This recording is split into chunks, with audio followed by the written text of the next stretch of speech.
නමස්කාර වේවා බුදුරුවනට සැමදා බුදු හිමි සරණ යමි.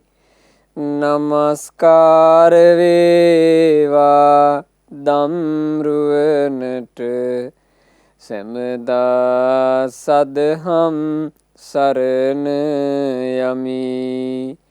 නමස්කාර වේවා සංඝරුවනට සැමදා මහා සංඝ සරණ යමි. නමස්කාර වේවා තුනුරුවනට සැමදා තිසරණ සරණ යමි. සාදු සාදු සාදු. අප හැම දිනාගේ කල්යාණ මිත්‍ර පරම පූජනීය පින්වත් ලොකු ස්වාමීන් වහන්සේ නිදුක්ව නිරෝගව දීර්ඝායුෂ සම්පන්නිය ලබත්වා. සාදු සාදු සාදු. වාසනාවන්ත සදහැවත් පින්වතුනේ, ජීවිතය ගත කරනකොට ගොඩාක් දෙනෙක් තමන්ට ඇතිවෙන වෙහෙස ඉස්සරහා, තමන්ට ඇතිවෙන කරදර පීඩා ඉස්සරහා බාහිරයට චෝදනා කරන්න පුරුදු වෙනවා. මේ සමාජයේ ගොඩක් අය කරන්නේ බාහිරට චෝදනා කරන එක, බාහිරට ඇඟිලි දික් කරන එක, බාහිරින් සාධාරණයක් පතන එක, බාහිරින් යුක්තියක් පතන එක, බාහිරින් සැනසෙල්ලක් පතන එක. අති දීර්ඝ සංසාර ගමනකම පිංගුතුනේ අපි ඕන් ඔහොමයි එන්න ඇත්තේ. එක එක්කෙනාගෙන් සැනසුම හොය හොය, එක එක්කෙනාගෙන් සුවය පතපත, එක එක්කෙනාගෙන් යුක්තිය සාධාරණය පතපත අපි මේ සසරේ එන්න ඇත්තේ. තාම අපි මේ සසරේ යනවා. අපගේ ලෞතර භාග්‍යවත් බුදුරජාණන් වහන්සේ කියලා කියන්නේ බාහිරින් සැනසුමක් පිහිටක් පතපු කෙනෙක් නෙමෙයි. බුදුරජාණන් වහන්සේ දේශනා කරපු උතුම් වූ ශ්‍රී සද්ධර්මයත් තමා තුළට පමුණවා ගත යුතු එකක් මිසක් මේ බාහිරින් එක එක්කෙනා තුළ දකින්න තියෙන එකක් නෙමෙයි. බුදුරජාණන් වහන්සේගේ ශ්‍රී සද්ධර්මයෙන් නිපන්, ඒ ධර්මයේ නිසා ඉපදුන උතුම් රහතන් වහන්සේලා කියලා කියන්නේ බාහිරයට චෝදනා කර කර ඉන්නේ නැතුව තමන්ගේ ජීවිතය තුළ තමන් සැනසුම හදාගත්ත උත්තමයෝ. අපි සරණ ගියපු තෙරුවන් කියලා කියන්නේ හිම ආශ්චර්යයි. පිංගතුනේ, තෙරුවන් සරණ ගියපු අපි කාගේත් හිත පහන් වී යන ධර්මයක් අපි මේ අහන්න සූදානම් වෙන්නේ සභිය සූත්‍ර දේශනාව මුල් කරගෙනයි. අද දවසේත් අපි මේ උතුම් බණ පදය අහන්නේ. අද දේශනාව වෙනුවෙන් දායකත්වයෙන් දරනු ලබන්නේ අද දිනට 70 වෙනි ජන්මදිනයේ දෙන පින්වත් KH ජයසිංහ පියාණන්ට සෙත් ආශිර්වාද ප්‍රාර්ථනා කරමින් පින්වත් අමිල මහත්මයා ඇතුළු ඒ පවුලේ සියලු දෙනා 2022 අගෝස්තු මාසයේ 31 වෙනි දින වෙනකොට 70 වෙනි ජන්මදිනයේ දෙන පින්වත් KH ජයසිංහ පියාණන් නිදුක් වේවා, නිරෝග වේවා, දීර්ඝායුෂ ලබත්වා. මේ ගෞතම බුදු සසුන තුලම උතුම් වූ චතුරාර්ය සත්‍ය ධර්මය අවබෝධ කරන්න පියාණන්ට වාසනාව ලැබේවා කියන ප්‍රාර්ථනාවෙනුයි අද මේ උතුම් වූ ධර්ම දාණය. පින්වතුනි, අපේ මහා කරුණික බුදුරජාණන් වහන්සේ දේශනා කළා සබ්බම් පරවසන් දුක්ඛං. අනුන් යටතේ යන්තාක් දේවල් තියෙනවද ඒවා ඔක්කොම දුකක්. අන්සතු දේවල් අන්සතුමයි. ඒ දේවල් එක්ක හැපෙන්න ගියොත්, ඒ දේවල් වලින් සැනසුමක් හොයන්න ගියොත්, අන්සතු දෙයකින් සුවයක් පතන්න ගියොත් අපිට සිද්ධ වෙන්නේ දුකටපත් වෙන්නමයි. වෙන කිසිවක් ලැබෙන්නේ නැහැ. එහෙනම් මොකද්ද සැපය? සබ්බං ඉස්සරියං සුඛං. තමා තුළ උපදව ගන්නා ගුණධර්ම තමයි තමන්ට සැපේ ලබා දෙන්නේ. ගුණධර්ම වලින් ඉසුරුමත් වුණොත්, ගුණධර්ම ගොඩාක් එකතු කරගත්තොත්, ගුණයන්ගෙන් ශක්තිමත් වුණොත් ආන් එයා සැපසේ ඉන්නවා. සබ්බං ඉස්සරියන් සුඛං. ඒකනේ ලෝකේ අරහත් සම්මා සම්බුදුරජාණන් වහන්සේ සැපසේ වැඩ හිටියේ. ඒකනේ ලොව රහතන් වහන්සේලා සැපසේ වැඩ හිටියේ. ගුණයන්ගෙන් සමෘද්ධිමත් වෙලා. සාධාරණේ විහඤ්ඤන්ති. බාහිර ලෝකයේ තුල සාධාරණයක් යුක්තියක් හොයාගෙන යන කෙනාට ලැබෙන්නේ වෙහෙස පමණි. යෝගාදී දුරතික්කම. හැබැයි මේ සංසාර ගැටෙන් නිදහස් වෙන එක නම් ගොඩාක් අමාරුයි. කොසඹෑ නුවර හිටියා තිස්ස කියලා බොහෝම ගුණ යහපත් තෙරුන් වහන්සේ නමක්. මේ තිස්ස තෙරුන් වහන්සේ වයසට ගිහින් මහාන වෙච්ච කෙනෙක්. ටික කාලයක් ගත වෙනකොට තිස්ස තෙරුන් වහන්සේට ටික ටික ශාරීරික අපහසුතා ආවා. ලෙඩ දුක් ඉන්න පටන් ගත්තා. උපස්ථායකේ කුවමනාකමක් මේ තිස්ස තෙරුන් වහන්සේට ඇති වුණා. ඔය කෝසම්බිය වාසී තිස්ස තෙරුන් වහන්සේ සමග ගොඩාක් හිතවත් ඒ තෙරුන් වහන්සේට පැහැදිච්ච උපාසකෙක් හිටියා. ඔය උපාසකතුමා දවසක් තිස්ස තෙරුන් වහන්සේව වැඳ පුදා ගන්න ආපු වෙලාවේ තෙරුන් වහන්සේට උපාසකතුමා කියනවා ස්වාමීනි අපි ඉන්නේ ඔබ වහන්සේලාට අපෝපස්ථාන කරලා අපේ ජීවිතේට පින් පල නෙලා ගන්නටයි. ස්වාමීනි ඔබ වහන්සේට උවමනා කරන ඕන දෙයක් තියෙනවා නම් ඔබ වහන්සේ මට කියන්න මම හැකි විදිහකට ඒවා සපේනවා. එතකොට තිස්ස තෙරුන් වහන්සේ කියනවා මට ප්‍රතිපහසුකම් වල නම් කිසි අඩුවක් නැහැ උපාසක. ඒ වුණත් මට මේ උපස්ථායකෙක් හිටියානම් හොඳයි. මට උපස්ථාන කරගෙන මගේ කටයුතු සිද්ධ කරගෙන මං ධර්මයත් ඒ කෙනාට කියලා දෙනවා. මගේ ළඟ මහාන වෙන්න කෙනෙක් උපාසකට පුළුවන් නම් හොයලා දෙන්නකෝ කිව්වා. එතකොට ඉතින් මේ උපාසකතුමා තිස්ස තෙරුන් වහන්සේට වන්දනා කළා කිව්වා ස්වාමීනි හැකියාවක් තිබුණොත් මම අනිවාර්යයෙන්ම උපස්ථායකයෙක් ඔබ වහන්සේට හොයලා දෙනවා. මේ උපාසකතුමා ගෙදර යන ගමන් කල්පනා කළා මට දරුවෝ පුතාලම 7 දෙනෙක් ඉන්නවා. මගේ පුත්තු 7 දෙනාගෙන් එක්කෙනෙක් මහාන කළා නම් හොඳයි. ඒත් ඉතින් මහාන කරනවා කියන එක ඒ අයන්ගේ කැමැත්තෙන් වෙන්න එපයි. මං අද ගෙදර ගියපු ගමන් පුතාලගෙන් අහලා බලන්න ඕන මහාන වෙන්න කවුරු හරි කැමතිද කියලා. මේ උපාසකතුමා ගිහිල්ලා පුතුන්ව කැඳෙව්වා. දැන් ඉතින් වැඩිමහල් පිළිවෙලට පොලිමට පුත්තු 7 දෙනා ඉන්නවා. ඇහුවා මගේ පුතාලා කවුරු හරි මහාන වෙන්න කැමතිද? අර තිස්ස කියන ගුණ සම්පන්න තෙරුන් වහන්සේ ළඟ මහාන වෙලා ඒ උත්තමයාට අපෝපස්ථානත් කරගෙන ධර්ම ඉගෙනගෙන එහෙම කටයුතු කරන්න කැමතිද මගේ පුතාලා කියලා ඇහුවා.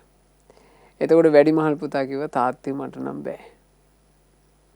ඊළඟ පුතා දෙවෙනියාත් කිව්වා මටත් බෑ.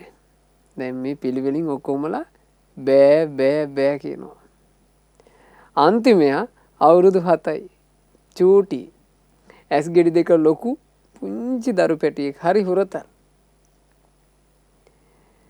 මේ දරු පැටියගෙන් අර උපාසකතුමාට අහන්නත් මොකද වගේ.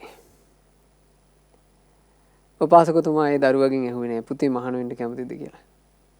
ඒ දරුවාම උපාසකතුමාට කියනවා තාත්තේ මගේ අයියලා කවුරුත් මහාන වෙන්නේ නැත්තම් මං මහාන වෙන්න. මං උපස්ථාන කරන්න. මම ධර්ම ඉගෙන ගන්න. මං ඒකට සතුටුයි. අර උපාසකතුමාගේ ඇස් වලට කඳුළු ආවා. නමුත් ඉතින් තමන්ගේ දරු පැටියා කැමති නම් තමන් මේ දරු පැටියාව පූජා කරන්න ඕනේ. මේ දරුවාව ලස්සනට අඳගෙන වඩා ගත්තා. කෝසම්බිය වාසී තිස්ස තෙරුන් වහන්සේ ළඟට ගියා. ගිහින් කිව්වා ස්වාමීනි මේ මගේ ආදර සිඟිති පුතා. ස්වාමීනි මට දරුවෝ 7 දෙනෙක් ඉන්නවා.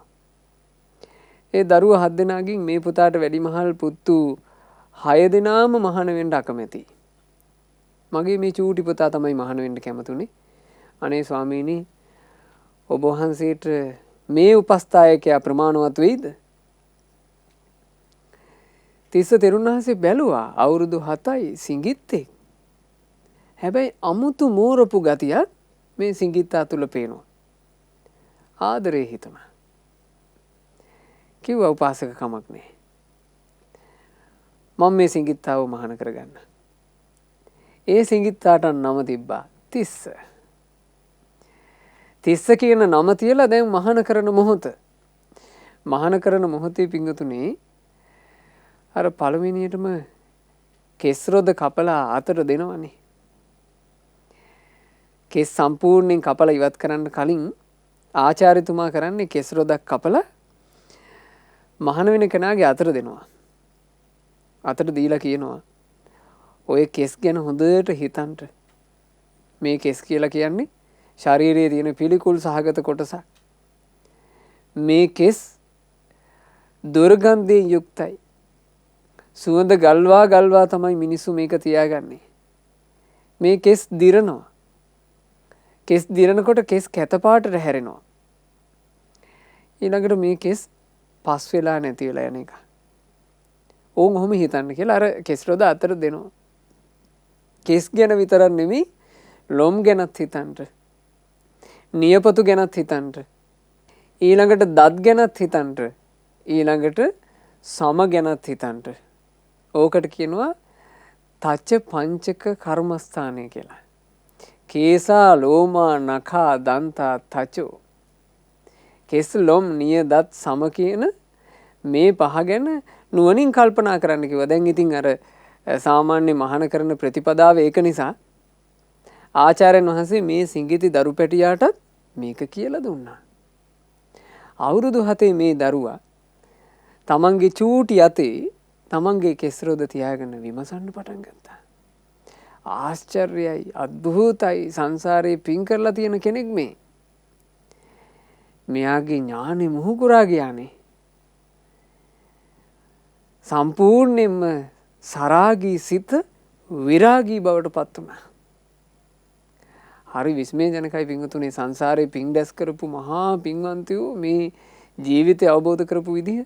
දැන් අවුරුදු 7යිනේ වයස. වයස අවුරුදු 7යි සාමාන්‍යයෙන් අද කාලේ වගේ ගත්තොත් නම් 2 වසරේ වගේ ඉගෙන ගන්න දරුවෙක්. මෙයාට මුළු ජීවිතේම අවබෝධ වුණානේ. රහතන් වහන්සේ නම බවට පත් වුණා. ඔය අරහත්ත්වයට කියනවා කරගෙයි රහත් වෙනවා කියලා. පැවිදි කරනකොටම රහතන් වහන්සේ බවට පත් වුණා.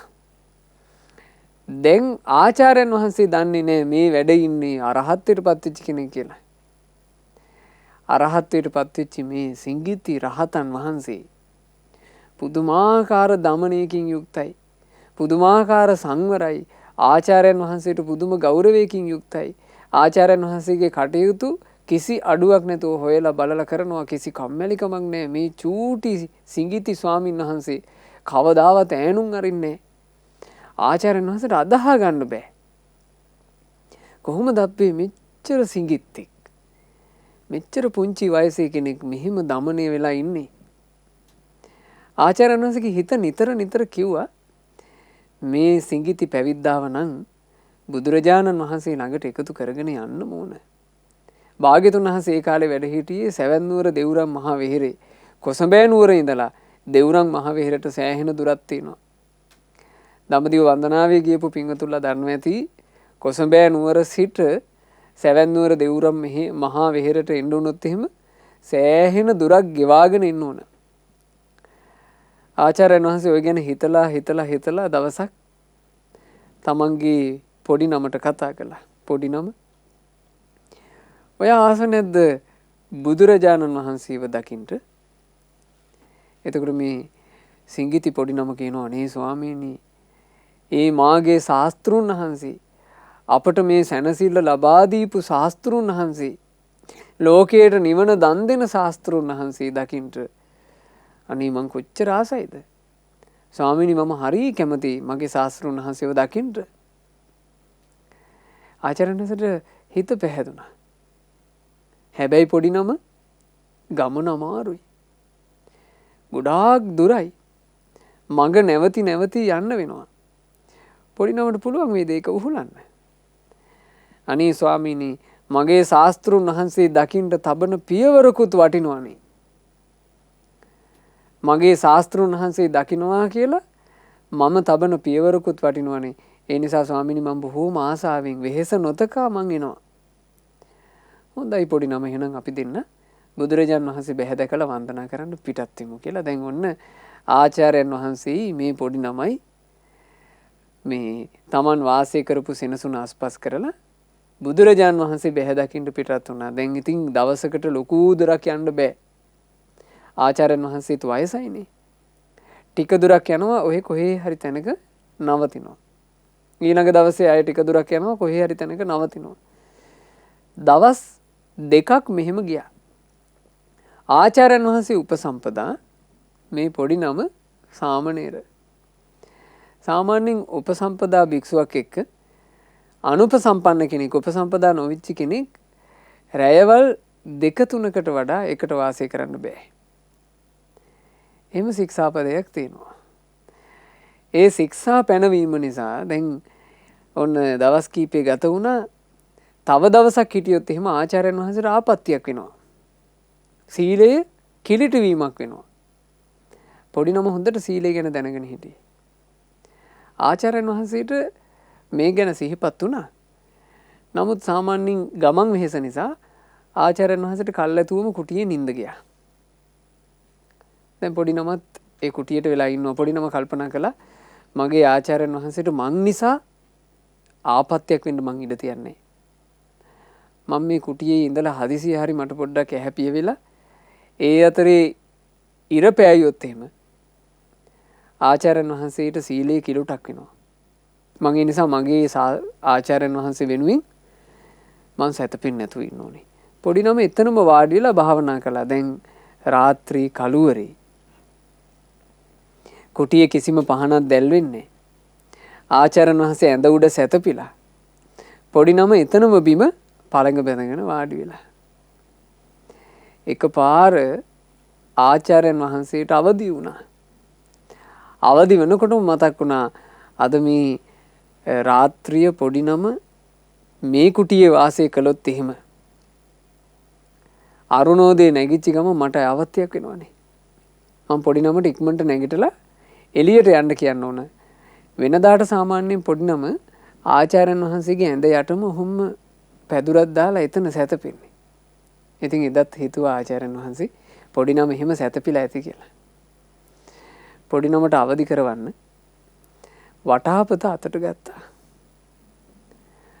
වටාපත අතට අරගෙන කළුවරේම පොඩි නමගේ ශරීරයට වටාපතින් තට්ටු කරනවා කියලා වටාපතේ මිට පැත්ත මෙහෙම දික් කළා. පොඩි නම හිටියේ භාවනා ඉරියව්වෙන් වාඩි වෙලානේ. වටාපතේ තිබුණේ උල් මිටක්. ඒ උල් මිට අර පොඩි නමගේ ඇහැ ඇතුළට බැස්සා. ඇහැ තුවාල වුණා. ඇහැ තුවාල වෙනකොටම පොඩි නම මෙහෙම ඇහැ වහගත්තා. පොඩි නම ඉක්මනට එළියට යන්න දැන් අරුණ උදා වෙන්න ළඟයි කිව්වා.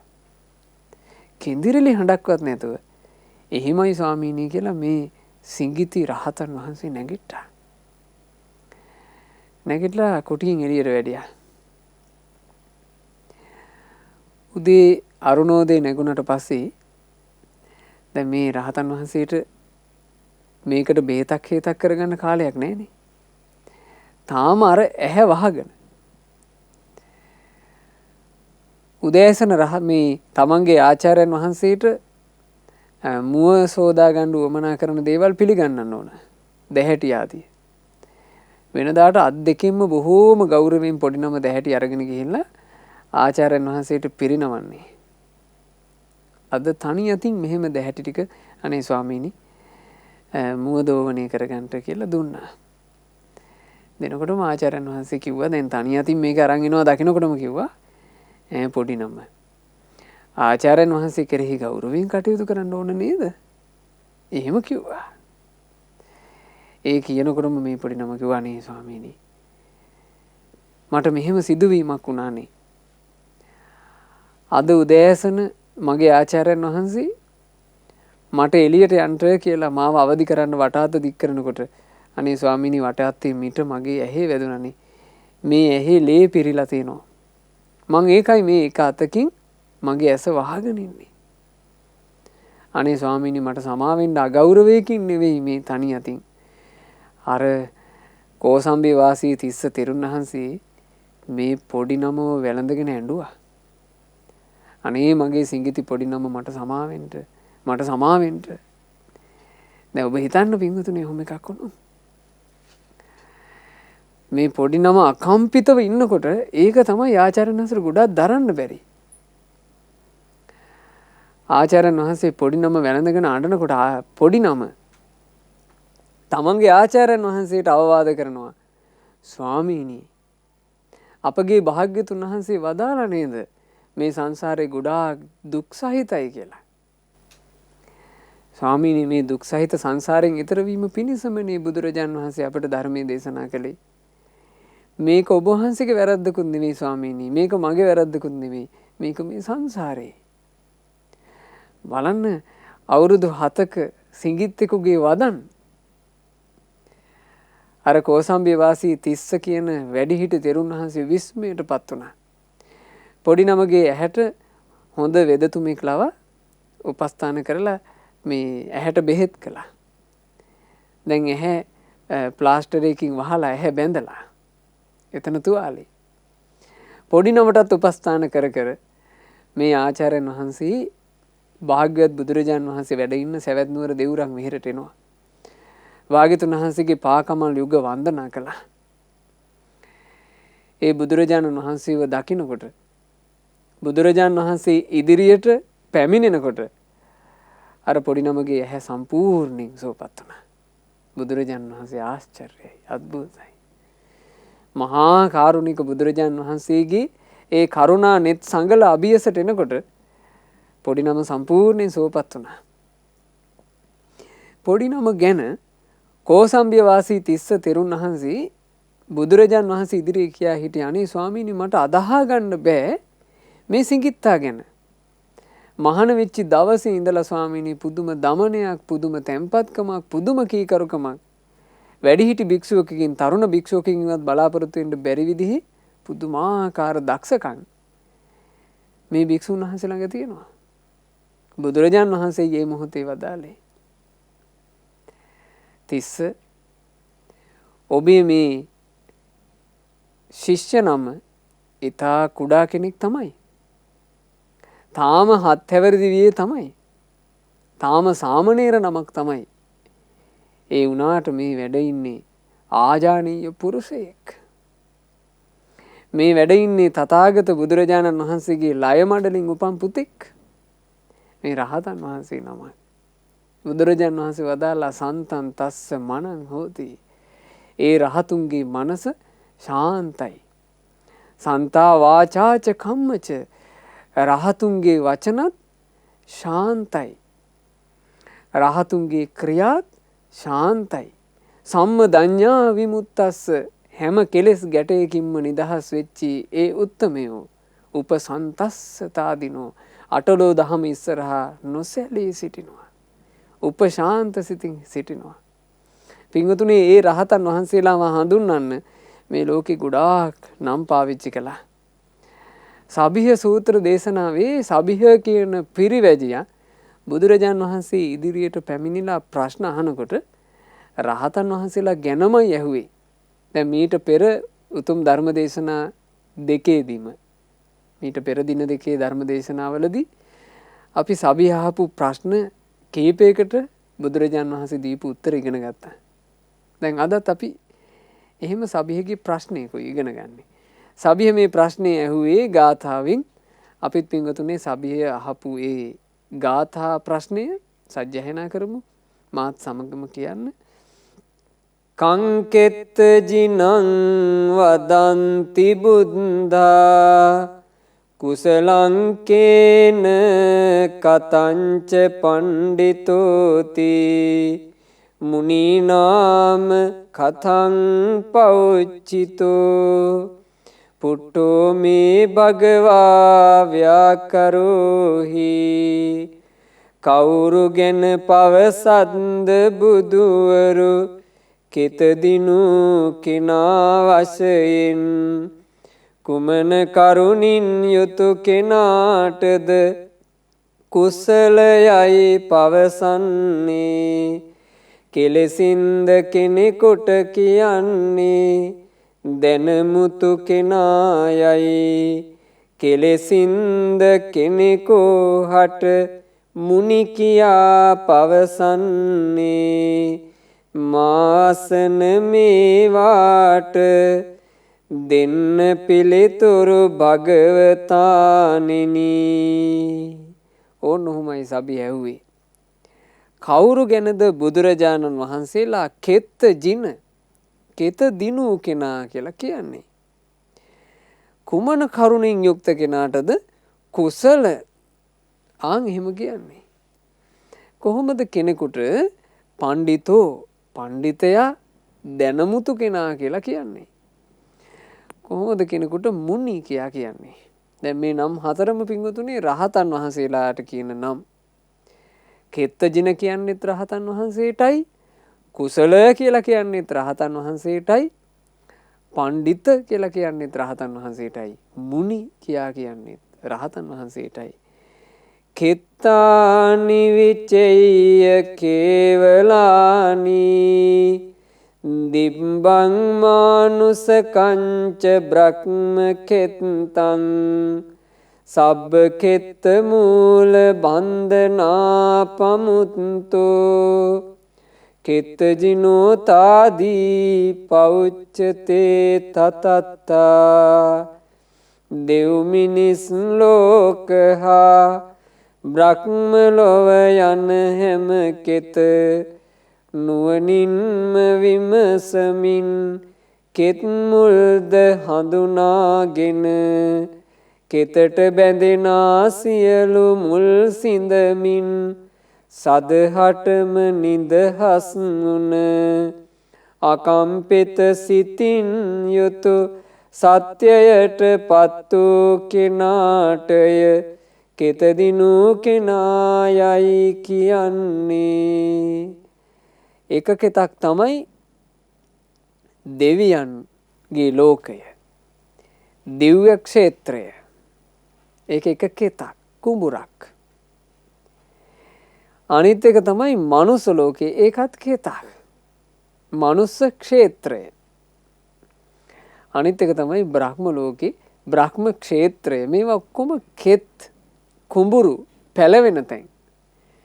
මේ එක එක තැන්වල සත්‍ය උපදිනවද නැද්ද? උපදිනවා. දැන් මෙතන මේ සුගති ටිකක් ගැන විතරයි කියන්නේ. නුවණැති තැනැත්තු මහා නුවණින් යුක්තව ජීවිතේ දිහා බලනකොට පින්වතුනි සුගතිවලවත් හිර වෙන්නේ. දැන් දුගතියට යන්නේ අනුවණකමින් පව් කරන තැනැත්තානේ. නුවණ තියෙන කෙනා නුවණින් මේ ලෝකයේ දිහා බලනකොට අර සුගති ටිකේවත් එයා අහුවෙන්නේ.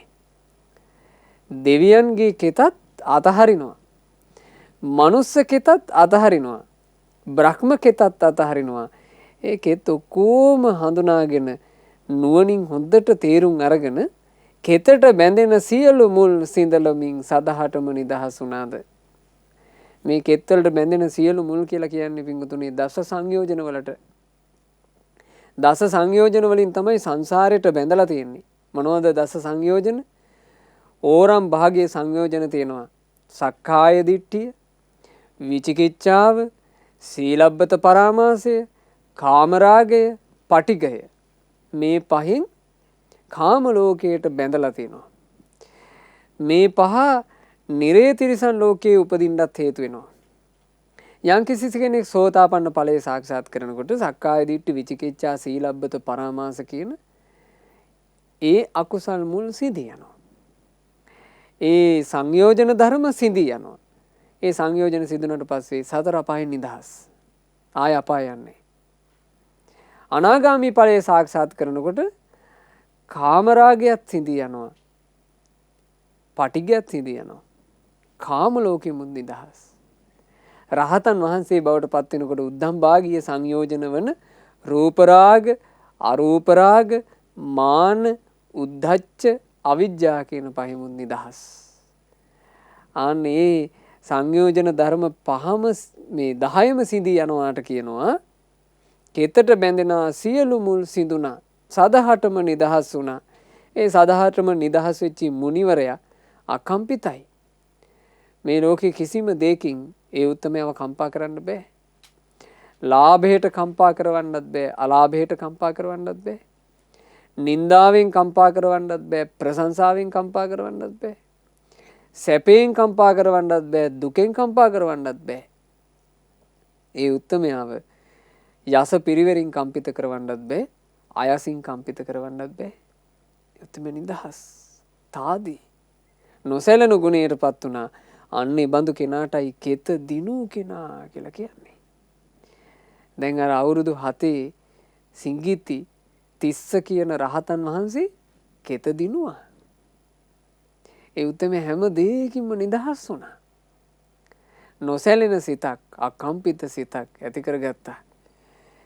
කෝසානි විචේය කේවලානි දිබ්බං මානුසකංච බ්‍රහ්ම කෝසං සබ්බ කෝස මූල බන්ධනා පමුත්තෝ කුසලෝතාදී පෞච්චතේ තතත්තා දෙව් මිනිස් කෝෂහා බ්‍රහ්ම ලොව යන කෝෂද නුවණින්ම විමසමින් කෝෂ මුල් හඳුනාගෙන කෝෂයට බැඳෙනා සියලු මුල් සිඳිමින් සදහටම නිදහස් වුණ අකම්පිත සිතින් යුතු සත්‍යයට පත් කෙනාටය කුසලයයි පවසන්නේ.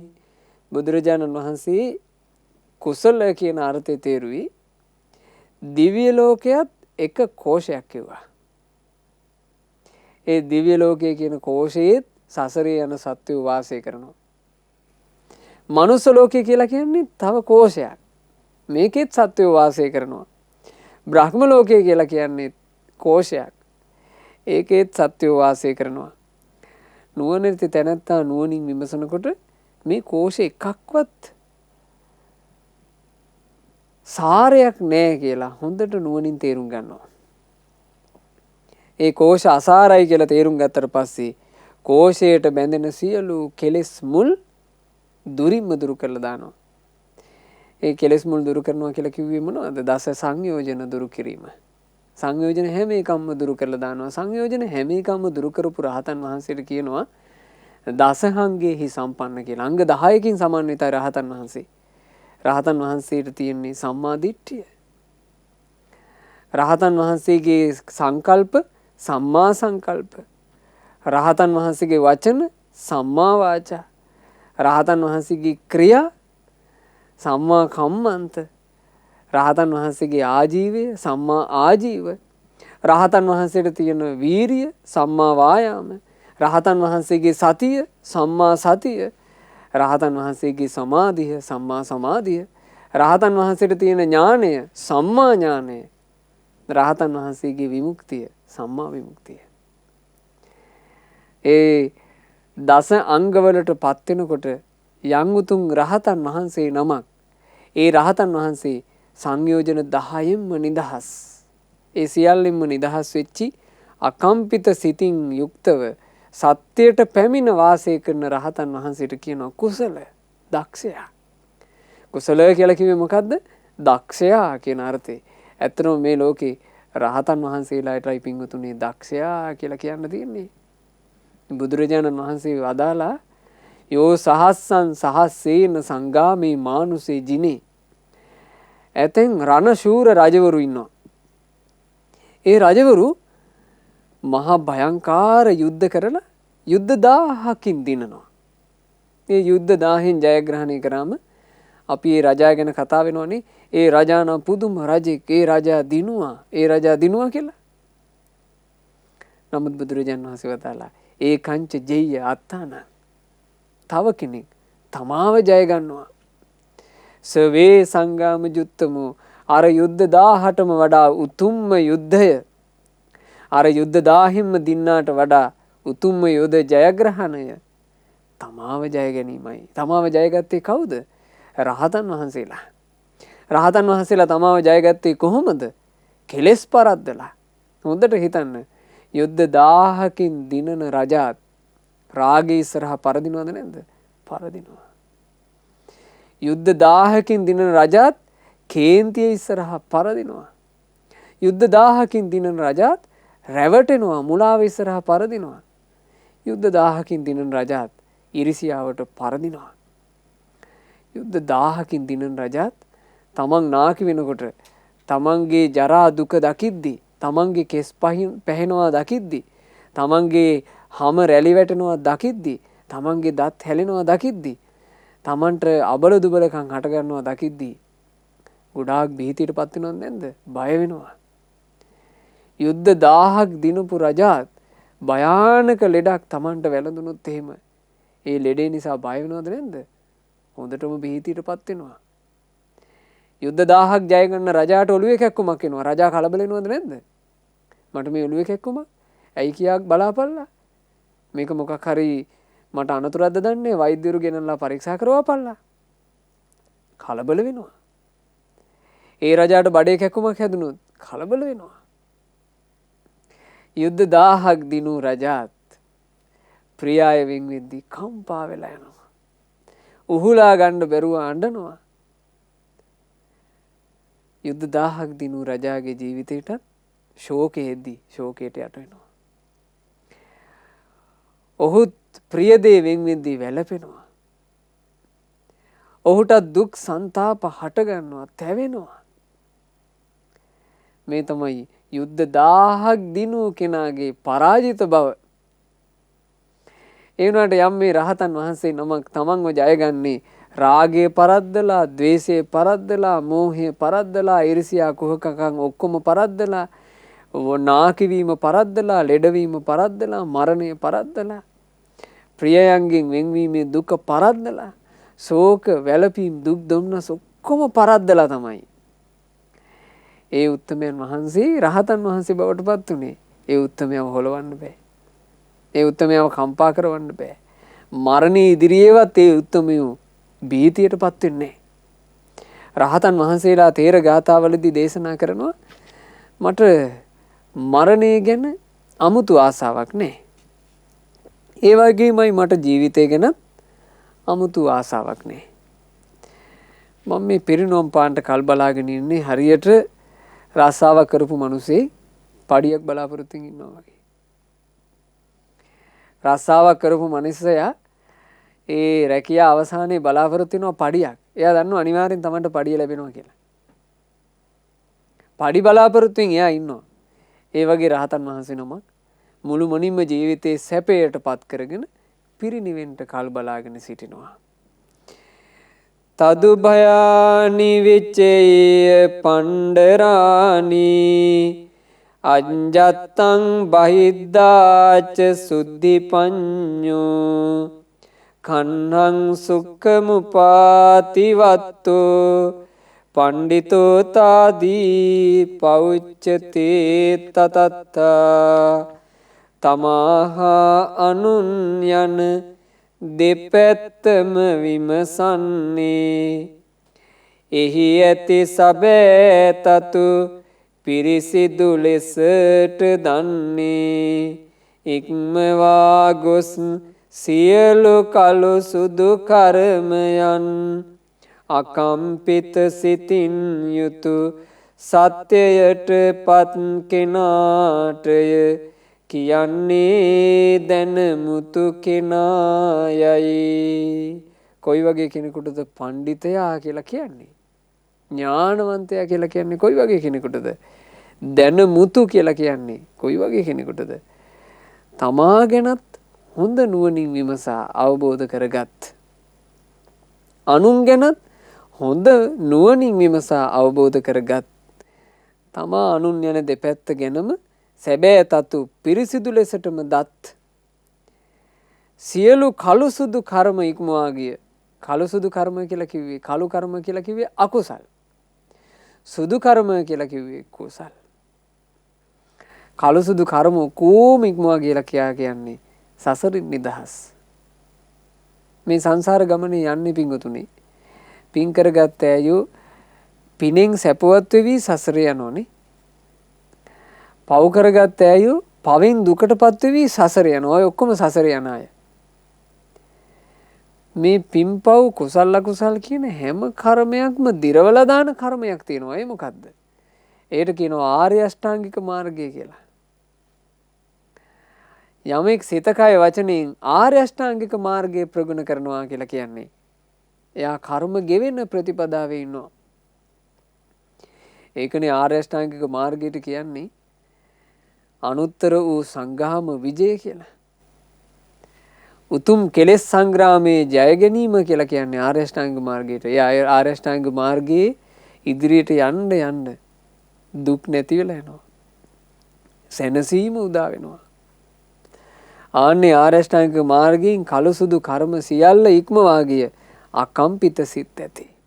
කාටවත් කම්පා කරවන්න බැරි සත්‍යයටපත් වූ කෙනාට දැනමුතු කෙනා කියලා කියනවා.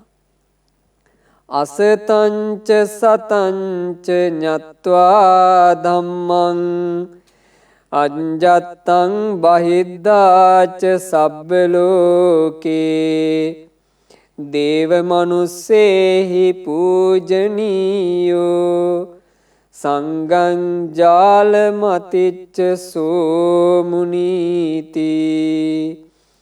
ඇතුළ හා පිටත යන මේ සියලු ලෝකයේ අයහපත හා යහපත මනාකොට හඳුනාගෙන දෙව් මිනිසුන් අතර පිදුම් ලබනා කෙනෙක් වේ. සියලු කෙලෙසුන් නික්මවා ගිය කෙනාටය කියන්නේ ලෝකයේ මුනිදුන් යයි. මේ ලෝකයේ ඇතුළ පිටත සියල්ල මනාකොටම හඳුනාගෙන ලෝකයේ ඇතුළ පිටත කියලා කිව්වේ කුමක්ද පින්වතුනි? ලෝකය බුදුරජාණන් වහන්සේ දේශනා කළා හරි ලස්සනට. භාග්‍යතුන් වහන්සේගෙන් අහනවා ලෝකෝ ලෝකෝති බන්තේ උච්චති. ස්වාමීනි ලෝකයේ ලෝකයේ කියන වචනේ නිතර අහන්න ලැබෙනවා. කිතාවතානුකෝ බන්තේ ලෝකෝති උච්චති. ස්වාමීනි කුමකටද මේ ලෝකය කියලා කියන්නේ? දැන් මේ ප්‍රශ්නේ අපිත් විසඳාගත යුතු එකක් නෙමෙයිද? අපි විසඳ ගන්න ඕනේ කන්නේ. අදට ලෝකයේ ලෝකයේ කියන වචනේ කතා කරනවද නැද්ද? කතා කරනවා. විද්‍යාඥයෝ ලෝකය කියලා කිව්වොත් එහෙම ඒ ලෝකය කියලා ගොඩාක් වෙලාවට පෙන්වන්නේ ග්‍රහ වස්තු ගොඩක්.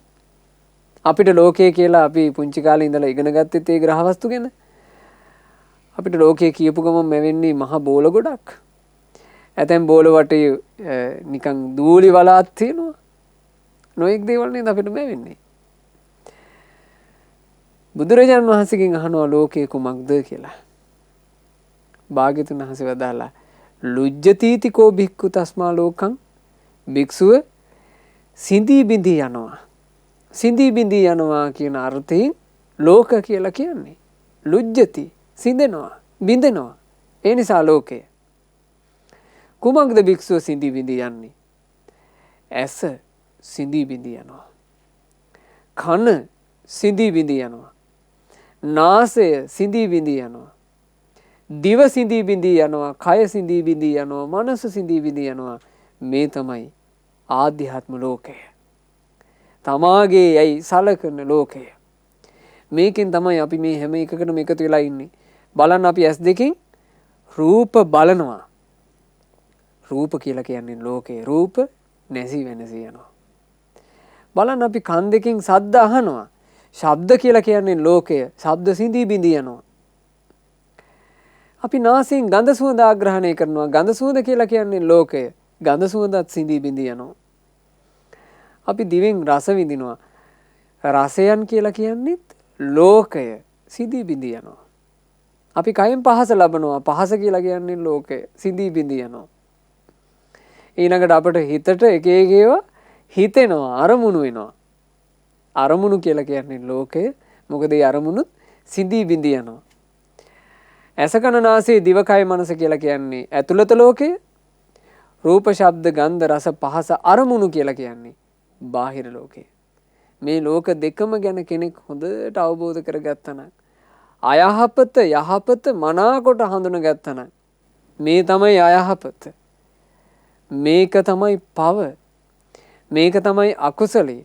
මේකට තමයි නුවණැති සත්පුරුෂයෝ ගරහන්නේ. මේ තමයි දුක උපද්දන්නේ. ආන් එහෙම අඳුනගත්තා නම් ඊළඟට යහපත අඳුනගත්තා නම් මේ යහපත මේක කුසලය මේක පින මේකට නුවණැත්තෝ ප්‍රශංසා කරනවා. මේ තුලින් තමයි සැප උපදින්නේ කියලා අඳුනගත්තා නම් ඒ අඳුනා ගැනීම පින්වතුනි කොහොමද කරන්න පුළුවන් වෙන්නේ? බුදු කෙනෙකුගේ ධර්මයක් අහලාමයි, වෙන පිළිවෙලක් නැහැ. බුදුරජාණන් වහන්සේ තමයි ලෝකයට මැනවින් කුසල් අකුසල් පින් පව් යහපත අයහපත දේශනා කළේ. බුදුරජාණන් වහන්සේ ලෝකයට පහළ නොවුණා නම් ඇත්තෙන්ම ලෝකෙට මුනිවරු පහළ වෙන්නේ නැහැ. බුදුරජාණන් වහන්සේ තමයි මේ ලෝකයට පහළ වෙච්චි මහා මුනිවරයා. ඒ නිසානේ භාග්‍යතුන් වහන්සේට කියන්නේ මහා මුනි කියලා. ඒ බුදුරජාණන් වහන්සේ ලෝකයට දේශනා කර ශ්‍රී සද්ධර්මය. ඒ ධර්මයට කියනවා මුනි දහම. මුනිවරුන් බිහි කරන දහම. බුදුරජාණන් වහන්සේ ශ්‍රී සද්ධර්මයේ දේශනා කරගෙන යනකොට ඒ ධර්මය නිසා තව මුනිවරු උපන්නා. තව මුනිවරු පහළ වුණා. දැන් අපේ අනුබුදු මිහිඳු මහරහතන් වහන්සේ ඒ උතුම් මුනිවරයා මේ ලංකා භූමියට ශ්‍රී සද්ධර්මය අරගෙන වැඩම කළා. මුනි දහම. මෙහි මුනි දහම දේශනා කළා. ඒ මුනි දහම අසා සිටිනකොට මේ ලංකා භූමියේ මුනිවරු බිහි වුණා.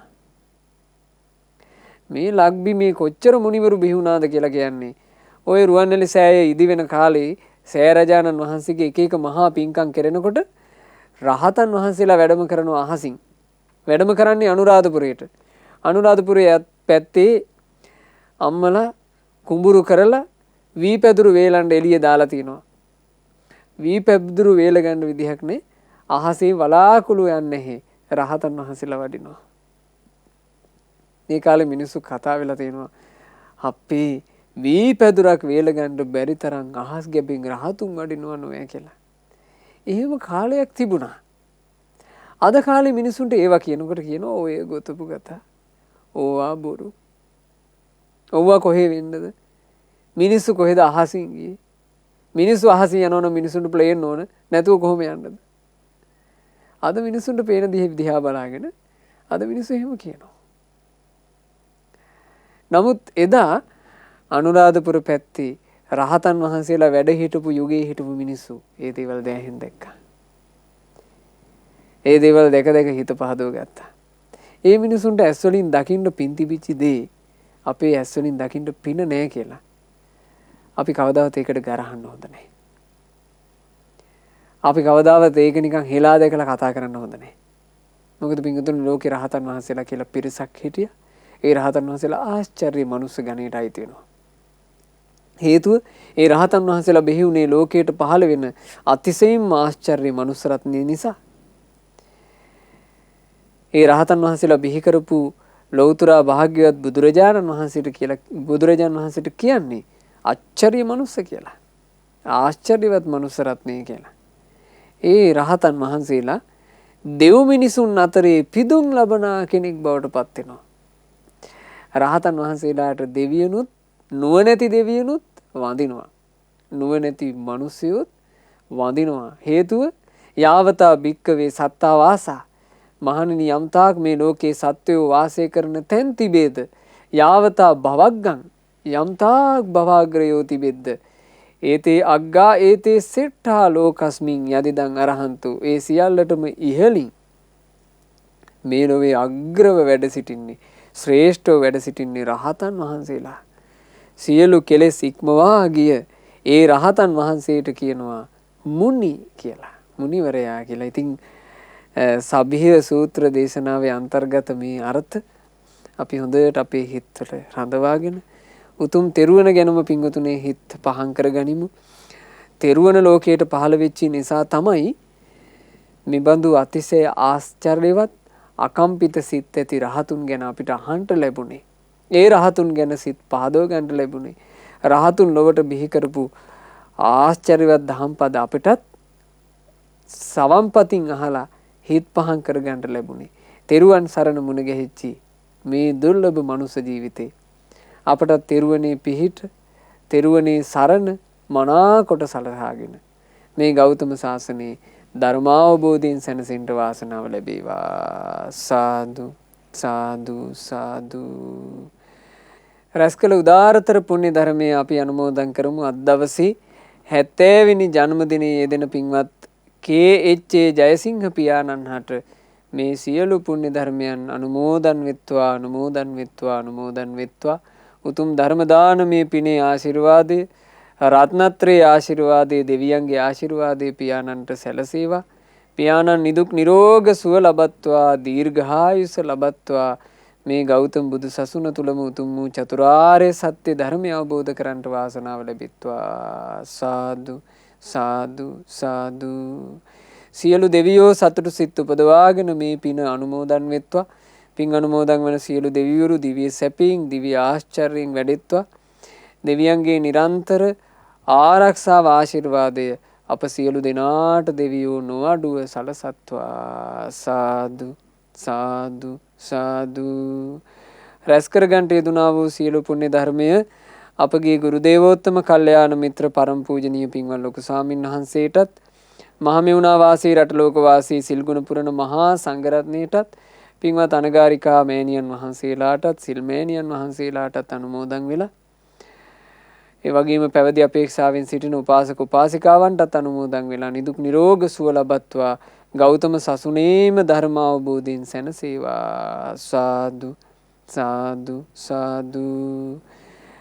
රැස් කළ මේ උතුම් වූ පුණ්‍ය ධර්මය අද ධර්ම දානයන් සිදු කරන පින්වතුන්ලාගේ නමින් මිය පරලෝ යන්ට යෙදුණු පින්වත් එක්මන් සිඤ්ඤෝ සීයාට, ලීලාවතී ආච්චි අම්මාට, සෝමපාල මාමාට, ජයවීර සීයාට, සිරිපාල මාමාට, ඒ වගේම ජයසිරි සීයාට, ජේනෝනා මහත්මියට, සමීර මල්ලීට, රංජි ආච්චීට, මියුලින් අත්තම්මා ඇතුළු තමන්ගේ නමින් මේ යන්ට යෙදුණු සියලු ඥාතීන්ට, හිත මිත්‍රාදීන්ට පින අනුමෝදන්ව ඥාතීන් පරලෝ සැපයටම පත්වේවා. අනන්ත සසර පුරාවටම තමන් නමින් මිය ගොස් පින් බලාපොරොත්තු වෙන සියලු ඥාති සමූහයා ඉක්මන් භවයකදීම සසර දුකින් අත් මිදේවා කියන ප්‍රාර්ථනාවෙන් පින් අනුමෝදන් කරන්න. මේ වෙනකොට අසනීප තත්වයෙන් පසු වෙන පින්වත් අශෝකා ෛරාංගනී සහ සිරියාවතී යන මෑණිවරුන්ට මේ පුණ්‍ය ධර්මයන්ගේ ආශිර්වාදයෙන්, තෙරුවනේ ආශිර්වාදයෙන්, දෙවියන්ගේ ආශිර්වාදයෙන් ඉක්මනින්ම නිදුක් නිරෝග සුවපත් භාවය ලැබෙත්වා. රැස් කළ පුණ්‍ය ධර්මය අද දවසේ මේ උතුම් වූ ධර්ම දානමය පින්කම සිද්ධ කරපු පින්වත් අමිල මහත්මයාටත් ඒ පවුලේ සියලු දෙනාටත් ඒ පින්වතුන්ලා අද ධර්ම දානයන් සිද්ධ කළේ 70 වෙනි ජන්මදිනයේ යෙදෙන පින්වත් කේ.එච්. ජයසිංහ පියාණන් හට නිදුක් නිරෝග සුව දීර්ඝායුෂ පතමින් ඒ අමිල මහත්මයා ඇතුළු පවුලේ සියලු දෙනාට මේ සියලු පින් අනුමෝදන් වෙලා පවුලේ සුජීවත්ව සිටින වැඩිහිටි ඥාති සමූහයා නිදුක්ක නිරෝගව දීර්ඝායුෂ ලබත්වා. පවුලේ සියලු දෙනාට නිදුක් නිරෝගී සුවය වේවා. පින්වතුන්ලා කරන කියන රැකී ආරක්ෂා ව්‍යාපාර ආදිය, පවුලේ දරුමුණුපුරු මිනිපිරියන්ගේ අධ්‍යාපන කටයුතු ආදිය මේ උතුම් ධර්ම දානමේ පිණින් රත්නත්‍රයේ ආශිර්වාදයෙන් දෙවියන්ගේ රැකවරණින් ਸਰව ප්‍රකාරයෙන් සාර්ථක වේවා. කරදර බාධා ජීවිතවලට වේ නම් සියල්ල දුරු වේවා. කල්යාණ මිත්‍ර ඇසුරේ තවත් පින් කරගන්න ලැබේවා. ගුණ ධර්ම දියුණු කරගන්න ලැබේවා. පින්වතුන්ලා කොයි කාටත් ධර්ම දාන කරපු පින්වතුන්ලාට, ඊළඟට ශ්‍රද්ධා මාසික ධර්ම දාන සමාජික පින්වතුන්ලාට, ශ්‍රද්ධා කාර්ය මණ්ඩලයේ පින්වතුන්ලාට, නිරතුරු දහම් පද අහන මේ සදහැවතුන්ලා හැම දිනාට ගෞතම බුදු සසුනේම ධර්ම අවබෝධ කරන්ට වාසනාව ලැබේවා. තෙරුවන් සරණයි. නමෝ බුද්ධාය.